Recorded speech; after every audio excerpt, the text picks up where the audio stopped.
dan mulai mengubah hidup kami.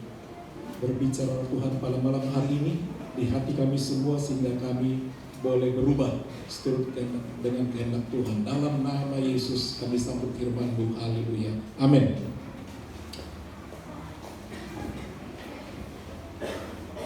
Salam Bapak Ibu saudara semua. Puji Tuhan. Kita patut bersuka cita diberi lagi tahun ini merayakan Natal secara umum bersama dengan semua umat Kristiani yang ada. Malam ini disebut malam Natal, berbeda dengan malam-malam yang lain. Disepakati ada tanggal dibuat untuk perayaan ini, disebut malam Natal sampai besok itu disebut dengan hari Natal. Hari Natal itu sangat penting karena sebagai orang Kristen kita menyadari akan kelahiran Sang Juru Selamat. Disebut namanya Yesus atau Yosua atau Yehusua, yang artinya adalah seorang pemberi selamat. Itu arti Joshua atau Yesus. Jadi kata Joshua atau Yosua sama dengan Yesus. Pengertiannya yaitu pemberi selamat. Ya, pemberi selamat dari hukuman dosa, daripada maut, kita diselamatkan dari itu. Jadi kita harus merayakan hari kedatangan si penyelamat itu. Kalau kita menyadari akan siapa yang dirayakan itu, apa pengaruhnya kepada kita, kepada dunia ini, sebenarnya tidak ada orang yang tidak mau merayakannya.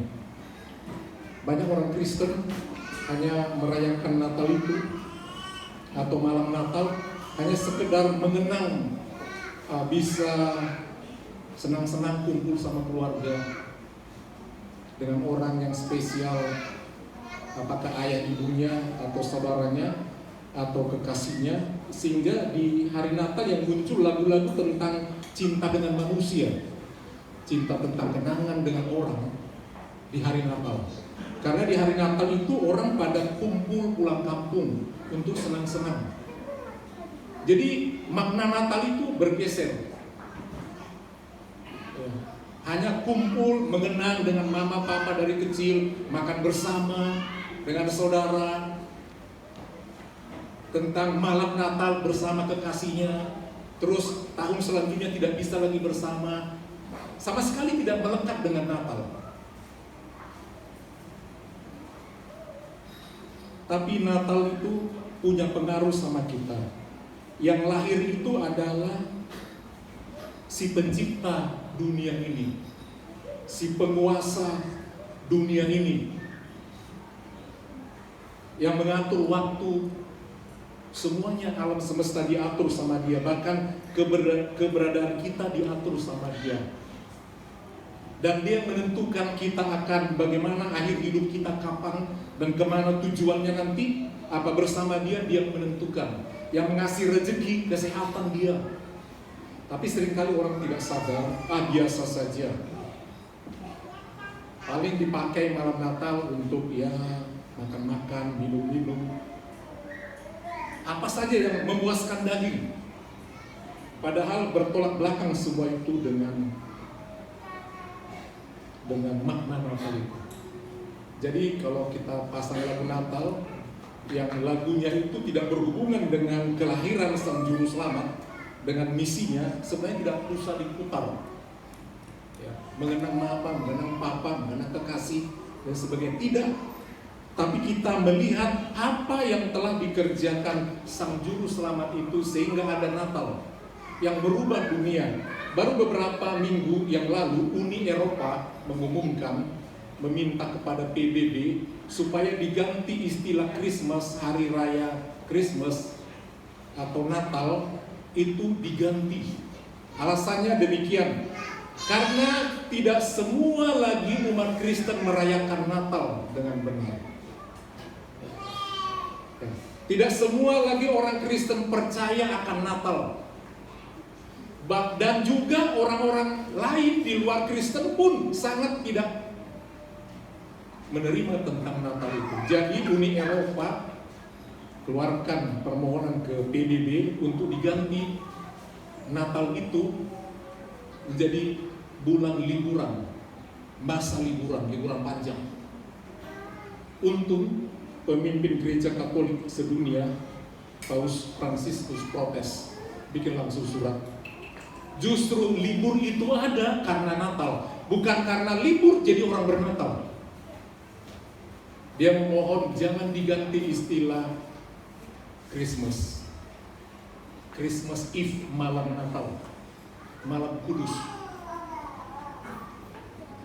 Sesuatu yang sakral.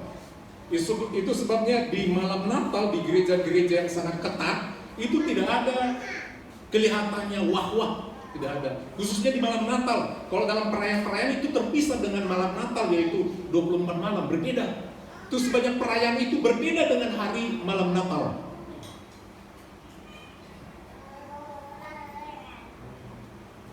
Jadi kita perlu memaknai Natal itu. Banyak orang Kristen memang punya alasan PBB karena dia melihat Eropa banyak yang murtad, berbalik ke Asia, Kristen itu ya.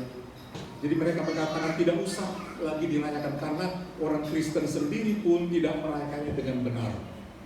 Itu menjadi satu teguran ketika membaca pesan itu. Wah, merinding juga, ini tanda apa ini? Ya, banyaknya orang murtad sehingga genaplah firman Tuhan yang mengatakan yang terdahulu menjadi yang terkemudian. Yang terkemudian menjadi yang terdahulu, terbalik. Ya, orang-orang Kristen pada murtad. Ada pendeta juga murtad, ada pastor juga murtad. Sebaliknya banyak ustaz aja, artis terkenal, orang-orang dunia menjadi Kristen, menjadi pelayan Tuhan. Bahkan muncul gereja murtadin.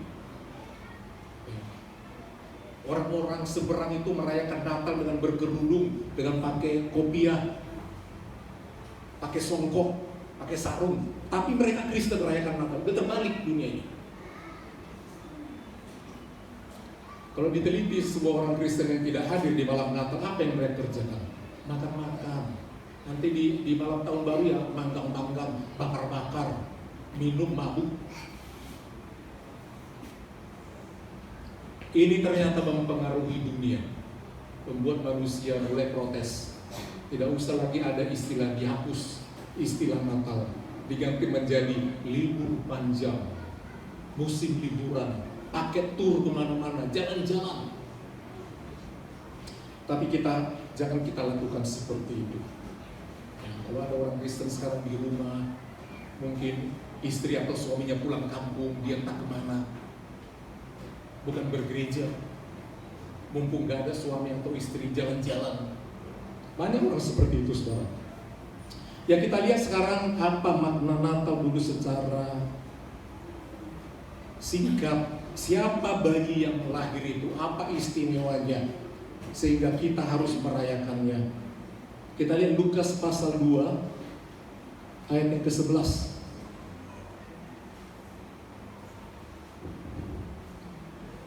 Dan ayat yang ke-12. Ayat 11 dan 12 kita baca bersama-sama, saudara tetap duduk saja di malam Natal ini. 1, 2, 3. Hari ini telah lahir bagimu juru selamat, yaitu Kristus Tuhan di kota Daud. Dan inilah tandanya bagimu, kamu akan menjumpai seorang bayi dibungkus dengan lampin dan terbaring di dalam palungan. Ini ucapan daripada malaikat Gabriel. Malaikat Gabriel ini malaikat penyampai kabar baik saja, bukan malaikat perang seperti Mikael. Dikatakan kepada para gembala yang ada di padang menjaga kawanan domba pada malam itu, menceritakan satu peristiwa kelahiran yang berbeda. Tidak ada sama dengan kelahiran bayi-bayi di dunia, tidak ada. Dan kelahirannya membawa pesan khusus. Kita lihat di sini katakan bagimu, bagi mereka yang mau mendengar. Ya. Bagi gembala, gembala adalah orang atau kelas yang paling rendah di zaman itu. Dari semua jenis profesi yang ada di zaman itu, gembala adalah pekerjaan paling hina. Ketika bangsa Israel terbuang di tanah Mesir, mereka tidak boleh tinggal di kota karena pekerjaan mereka sebagai gembala. Mereka mesti jauh karena bagi Raja Mesir, pekerjaan gembala adalah paling hina. Jadi mesti jauh, tidak boleh tinggal di kota. Nah, mereka adalah orang terpinggirkan, kaum marginal yang tidak dianggap, tetapi kepada mereka kabar sukacita itu datang. Dia tidak datang kepada presiden atau raja, kaisar pada waktu itu, orang-orang kaya, nggak datang berita itu. Tapi pada yang sederhana, yang tugasnya hanya menggembalakan kambing domba orang. Dikatakan hari ini, hari yang sama ya, malam itu, lahir bagimu juru selamat. Bagi kalian, aku beritakan, dia telah lahir bro. Untuk kalian dia lahir.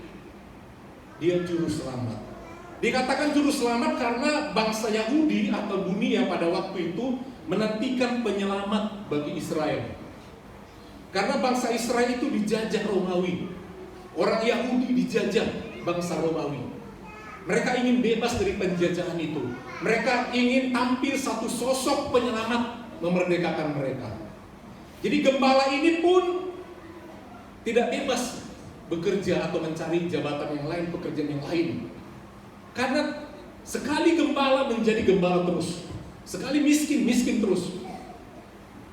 Sudah ada kelas-kelas manusia, tapi mereka menantikan ada satu tokoh yang bisa membebaskan manusia dari sistem perbudakan, penindasan, kasta-kasta yang akan memerintah dunia pada waktu itu.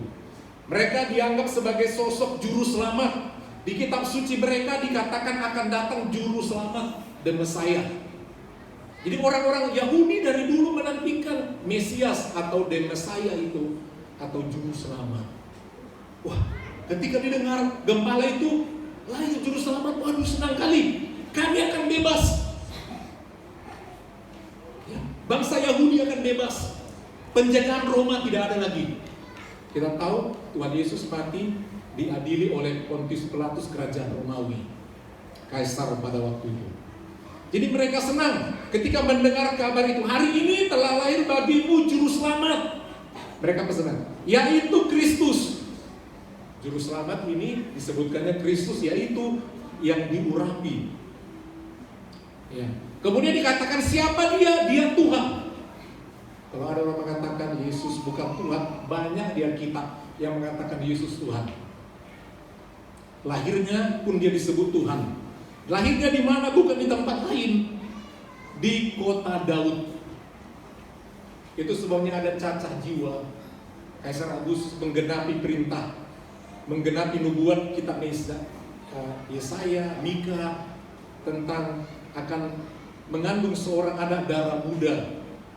Dan kemudian dikatakan mereka akan lahir di kota Daud. Tanpa disadari, kaisar telah memerintahkan seluruh penduduk kota untuk sensus.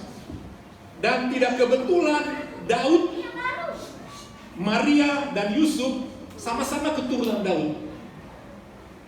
Sama-sama dari marga Lewi. Itu orang-orang yang berhak melayani di Bait Allah.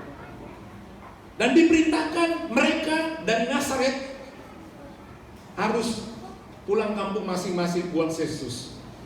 Pergilah mereka ke kota mereka Daud, kota Daud.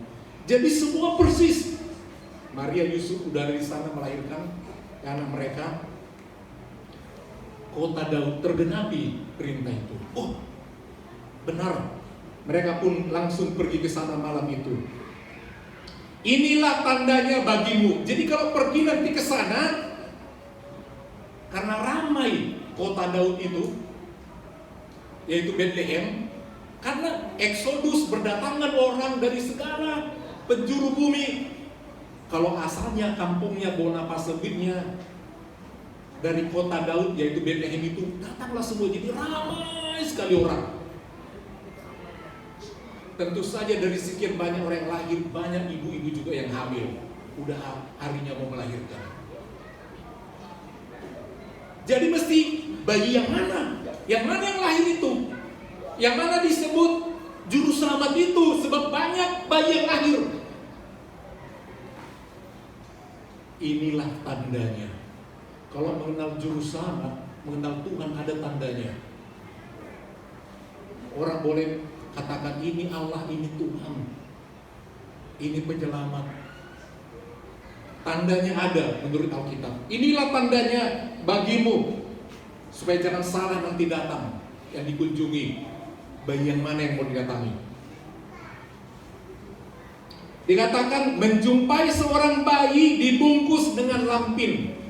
Pada waktu itu umum bayi baru lahir dibungkus dengan kain lampin. Kain lampin itu membungkus bayi. Orang Yahudi kalau bayinya baru lahir ada kodenya, baru lahir itu disapu dengan garam, tanda membersihkan. Ya, hanya simbol saja, dibersihkan dengan garam kemudian dibungkus dengan kain lampin. Itu banyak seperti itu. Tapi ada tanda selanjutnya. Lihat ini dikatakan dan terbaring di dalam palungan. Ini yang beda. Ya. Ini yang beda. Dulu palungan tidak seperti palungan di kampung kita yang dibuat dari papan atau kayu, atau mungkin kayu yang besar dilobangin sehingga menyatu. Dulu dibuat daripada batu gunung, kemudian dibentuk besar untuk makanan ternak sapi, kambing, apapun. Jadi cukup besar palungannya dari batu yang ditempa, ya, dikorek batu itu. Nah itu banyak di gua-gua. Kandang di Palestina bukan seperti kandang di kampung kita dari kayu-kayu, nggak seperti itu. Kandang secara umum adalah di sana adalah gua-gua. Dalam itulah ada banyak palungan dari batu. Di situ banyak ternak, jerami-jerami. Itu aman dari serangan binatang-binatang. Di Timur Tengah ada banyak padang gurun, padang pasir, banyak binatang buas. Jadi tidak bisa pakai kandang-kandang biasa. Itu adalah gua-gua kandangnya.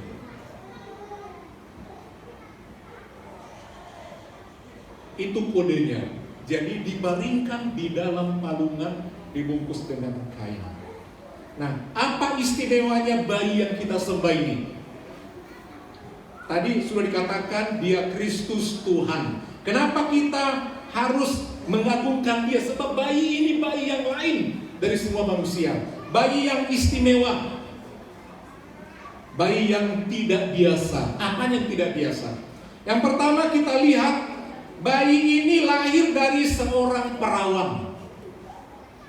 Mana ada manusia bisa lahir dari seorang ibu yang perawan? Nenek moyang bangsa Israel, bangsa Yahudi, Sarah, dia melahirkan anaknya itu di usia tua. Keajaibannya dia mandul. Dia punya suami. Dari benih suaminya lahir keturunannya. Beda dengan dia kelahirannya.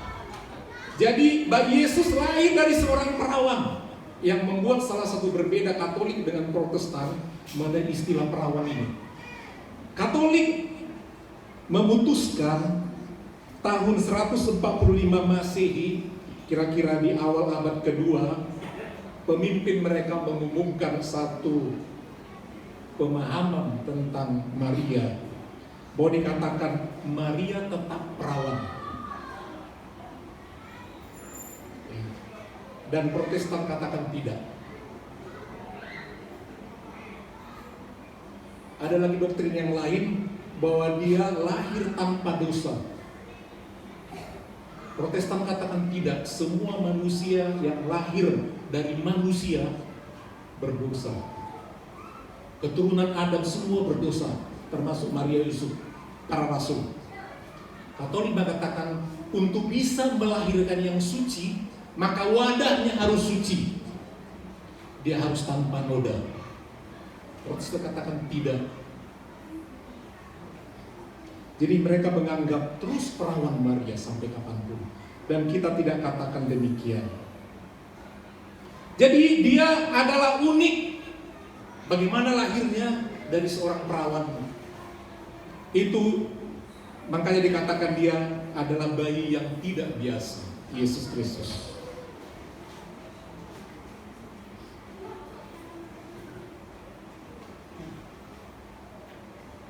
Yang kedua, keanehan yang lain adalah kemanusiaan Yesus dianggap orang cacat, tidak normal.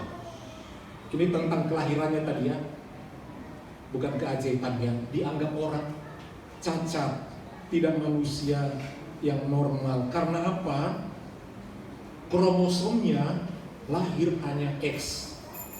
Wanita punya kromosom X. Dan laki-laki kromosomnya adalah XY. Dan wanita hanya memiliki kromosom X saja, tetapi laki-laki XY. Jadi untuk menentukan jenis kelamin anak yang lahir adalah benih atau kromosom si pria. Kalau dilepaskannya Y, jadi laki-laki. Kalau X juga yang keluar, sama seperti yang perempuan itu jadi perempuan. Jadi Yesus dikatakan putra Allah, laki-laki, tapi tidak bersuami. Berarti dia hebat dong. Lahir tanpa ada kromosom XY. Jadi dia dikatakan bukan manusia, cacat. Sehingga dia tidak diakui kemanusiaannya. Dia cacat kalaupun dia manusia, sebab lahir tanpa benih laki-laki. Tapi yang pasti dia adalah lahir daripada Roh Kudus. Kita tahu bahwa kromosom manusia itu ada 46 kromosom, yaitu 23X dan 23Y kalau dia anak laki-laki. Ya. 23X, 23Y buat anak laki-laki. Jadi laki-laki itu punya dua macam kromosom, X dan Y. Karena dia menentukan jenis kelamin yang akan lahir. Dia mesti ada dua itu, mau lahir perempuan atau laki-laki. Tapi kalau perempuan 23X dan 23X tidak ada yang benih laki-lakinya. Jadi menentukan anaknya akan berjenis kelamin apa adalah benih laki-laki itu. Jadi katakan Yesus tidak bisa diterima sebagai manusia, cacat. Jadi keajaiban yang pertama bahwa Yesus itu lahir dari seorang perawan. Itu kita aminkan sebagai orang Kristen. Di dunia semua sepakat. Tapi tidak selamanya dia perawan, sebab selanjutnya dia akan melahirkan lagi anak-anak yang lain. Dalam Matius 1 ayat 25 dikatakan, ia mengambil Maria sebagai istrinya, tapi ia tidak bersetubuh dengannya sampai Maria melahirkan anaknya laki-laki yang sulung. Setelah itu dia melahirkan ya, anak-anak yang lain. Keajaiban yang kedua, dia lahir dari perawan. Yesus itu lahir di palungan yang tadi. Nggak ada sampai sekarang. Semiskin-miskinnya orang pada zaman dulu, nggak ada yang lahir di palungan. Nggak ada. Tapi Yesus lahir di palungan.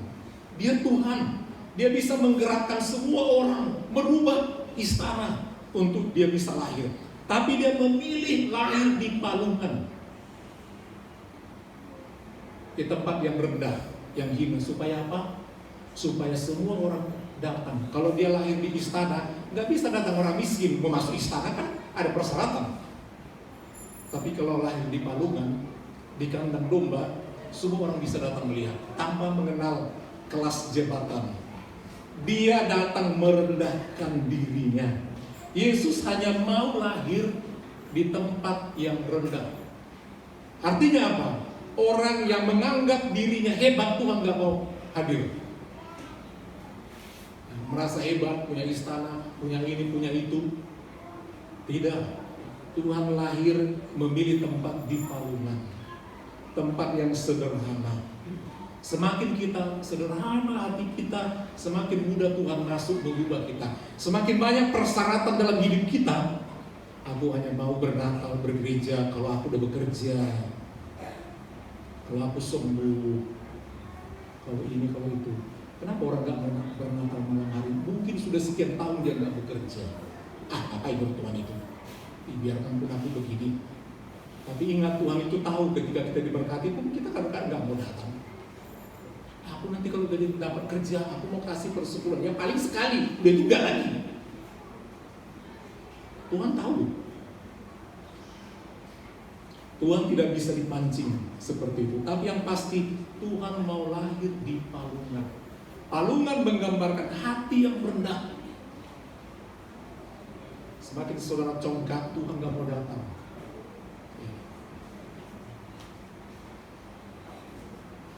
Itu yang membedakan lahir di palungan. Jadi kalau kita mau menerima mujizat kasih Tuhan, sederhanakan diri kita, baru dia datang bagi kita, saudara.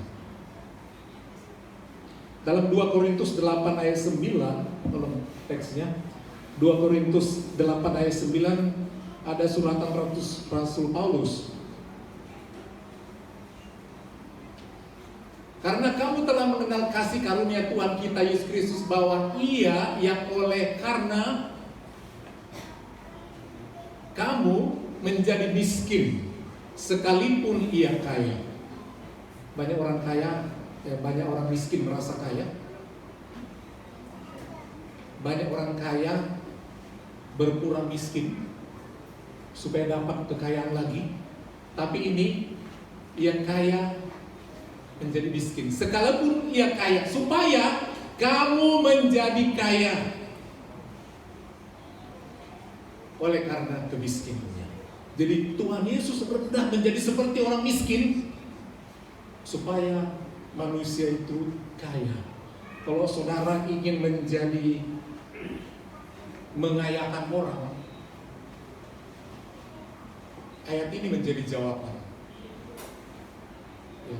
Kita bisa memperkaya orang. Seperti katakan, dia menjadi miskin supaya kamu oleh karena kemiskinannya menjadi kaya, dikatakan. Jadi kita diminta mengikuti sifat Tuhan itu yang kaya, rela miskin, memberikan dirinya kepada yang miskin supaya miskin itu menjadi kaya. Artinya kita menjadi berkat, kita menerima apa yang diberikan Tuhan itu, dan saat kita menerimanya kita menjadi kaya. Kita akan semakin diberkati oleh Tuhan. Yang ketiga, saudara, kenapa istimewa bayi itu? Setelah tadi yang pertama lahir dari seorang perawan, nggak ada manusia seperti itu. Kemudian lahir di palungan sampai sekarang, semiskin-miskinnya orang di Batu Haji ini, nggak ada yang lahir di kandang, apalagi di palungan. Yang ketiga adalah roh bayi itu dari Allah. Roh kita bukan dari Allah, artinya bukan Roh Kudus. Bayi itu lahir daripada Roh Kudus. Ketika Gabriel datang kepada Maria berkata demikian, di Lukas 1 ayat 32, anak itu akan menjadi besar, akan disebut anak yang maha tinggi. Anak yang maha tinggi. Jadi dari surga rohnya, anak yang maha tinggi. Dan selanjutnya Gabriel berkata kepada Yusuf, hai Yusuf, jangan ragu mengambil Maria jadi istrimu, karena anak yang dikandungnya dari Roh Kudus. Jangan ragu, dia nggak selingkuh dengan lelaki lain. Ambil saja jadi istrimu. Tapi buat yang sekarang di kandungannya itu jangan ragu, dari Roh Kudus. Nanti setelah lahir dia tetap jadi istrimu. Itu pengertian itu, sebabnya kata istri itu jelas menjadi miliknya, milik Yusuf. Tetapi dia tidak akan bersetubuh sampai bayi kudus itu lahir. Itu salah satu perbedaan dengan orang Katolik, saudara. Bayi ini tidak biasa karena dia lahir dari tempat yang maha tinggi. dari surga turun ke bumi.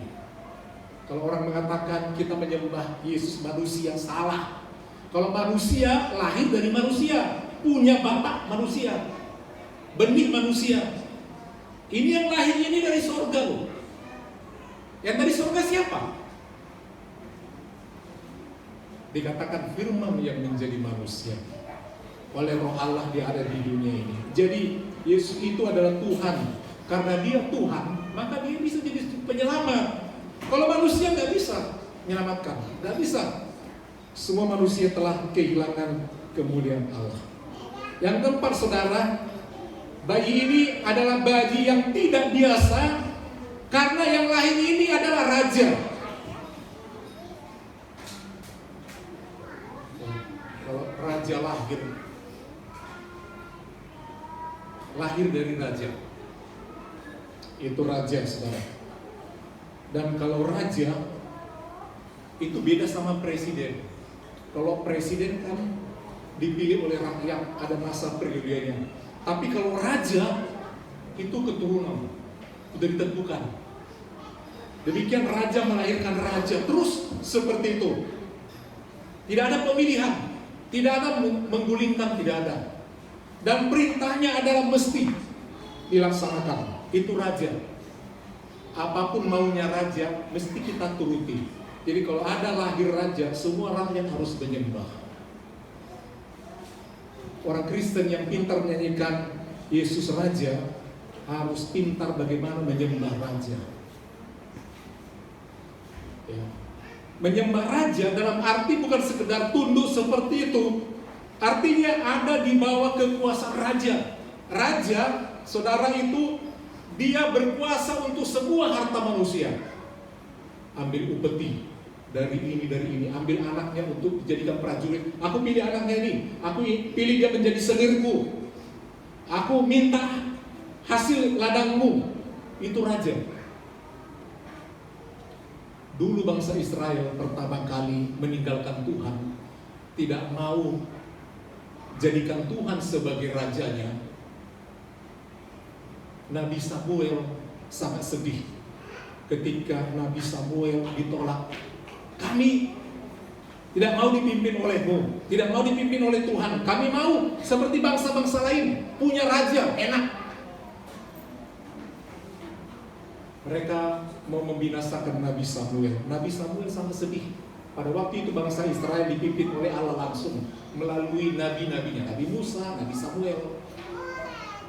Sehingga mengadulah Nabi Samuel kepada Allah, Tuhan, bagaimana ini? Mereka menolak aku, menolak firman yang Tuhan sampaikan kepadaku untuk aku sampaikan.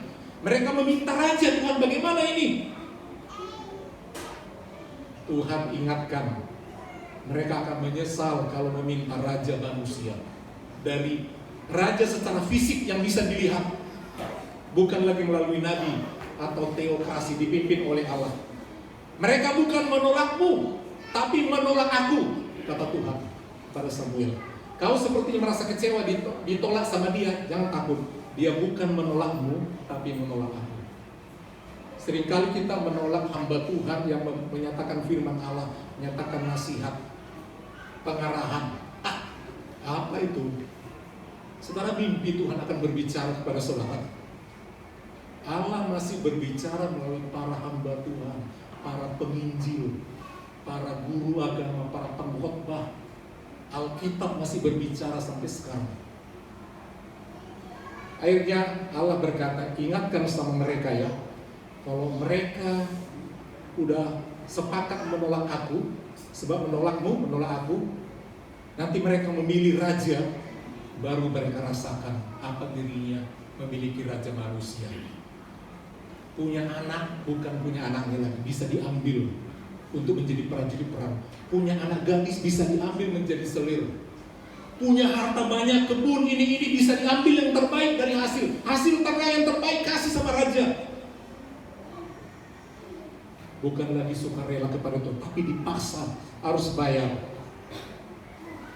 Kalau kita menjadikan Yesus raja, kita memang harus setia memberi apa yang harus kita beri kepada Tuhan. 1 Samuel 8 1 Samuel 8 ayat 8 sampai 19.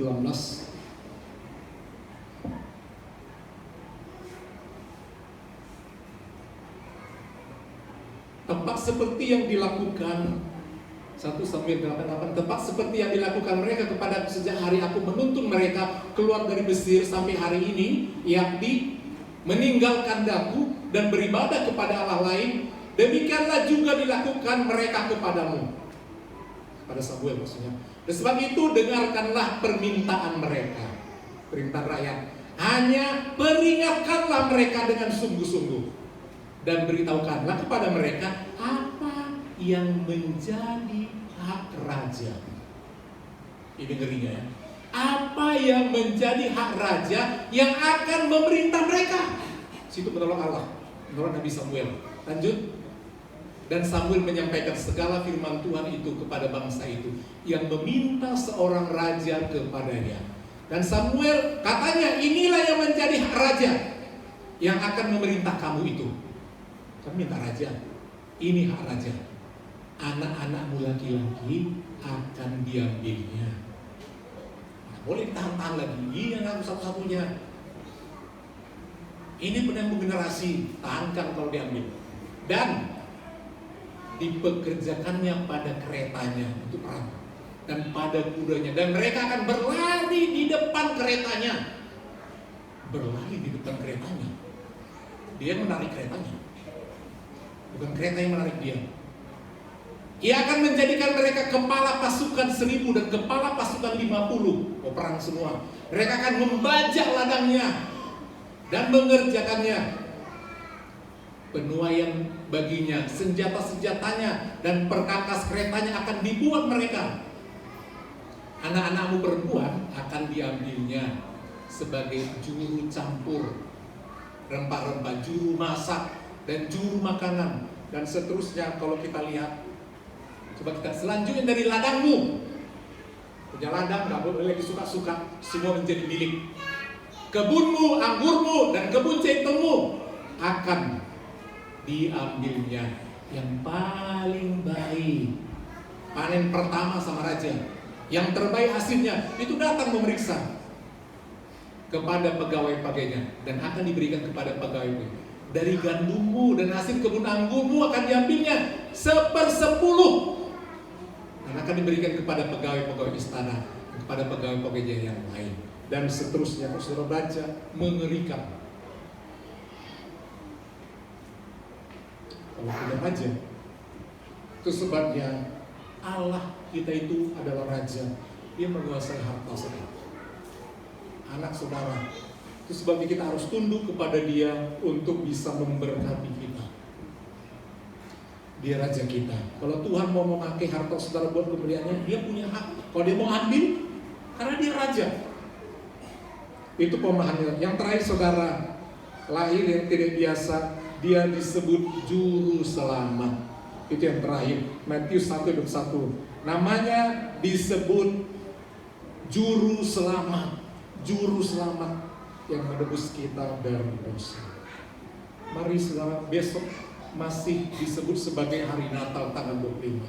Pastikan di grup WA ingatkan yang mengaku jemaat di sini, Bapak Gembala besok tunggu mesti ada bergereja. Walaupun disebut sebagai kristal, Kristen Natal doang, terus hari yang lain enggak. Tapi besok memang harus datang kalau masih mengaku Kristen, asal dia ada di Batam. Tunjukkan bahwa saudara punya seorang juru selamat yang lahir dari seorang perawan, yang merendahkan diri supaya saudara kaya. Dia lahir di Palungan, yang merendahkan diri, yang dia rela mati bagi saudara. Sebab itu kita harus rayakan dengan sukacita besok. Semua saudara jalan-jalan. Kita perlu memang merayakan Natal itu dengan ada makanan, minuman, senang-senang, walaupun jauh daripada makna itu. Tapi ingat saudara, Dia yang kaya rela menjadi miskin supaya kita menjadi kaya. Kaya dalam berbagai kebajikan. Jadikan diri kita ini seperti palungan. Tadi nyanyi dari remaja pemuda, ya, dikatakan seperti palungan layakkanlah hatiku menyambutmu Tuhan. Bukan seperti istana, bukan seperti rumah mewah. Allah mau kita sederhana.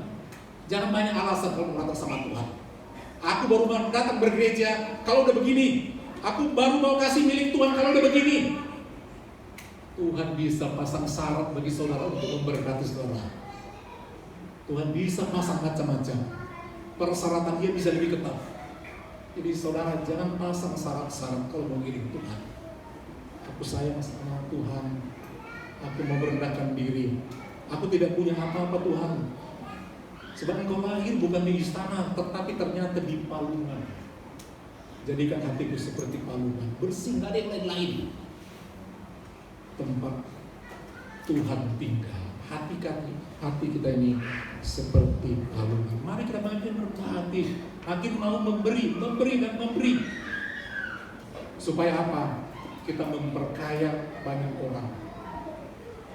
Orang boleh datang sama Tuhan karena dia mendapatkan kasih daripada kita. Allah datang kepada kita, dia memberikan anak yang tunggal karena kasihnya. Demikian juga Yesus, karena kasihnya dia rela mati bagi kita. Setelah dia kasih sama kita, kita juga punya kasih mengasihi yang lain. Yang paling sulit kita dapatkan adalah kasihnya itu ada pada kita, kemudian kita mengasihi. Mari kita bangkit dari saudara. Di dalam palungan tiada yang lain, terbaringlah Yesus berbalutkan kain.